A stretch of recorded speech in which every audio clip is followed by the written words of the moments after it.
Do you want to make your TikTok video visible to only friends while uploading it? You can easily adjust your privacy settings right on the posting screen so your video is shared exclusively with your mutual followers. Before we begin, please like this video and subscribe to our channel. I've also included some helpful tools and apps in the description, so be sure to check them out. To make a TikTok video visible to only friends, first, open the TikTok app on your mobile device.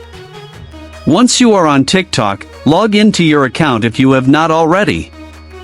Now, tap the plus icon at the bottom of the screen to create a new post. From here, record a new video or tap upload to select a clip from your device gallery. Once selected, tap next to move through the editing screen until you reach the final post screen. On the post screen, locate and tap Who can view this video. From the pop-up menu options, select Friends.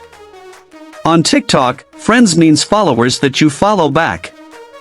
After selecting Friends, tap the back arrow, add your caption, tags, and cover image. Finally, tap Post at the bottom to publish your friends-only video to TikTok.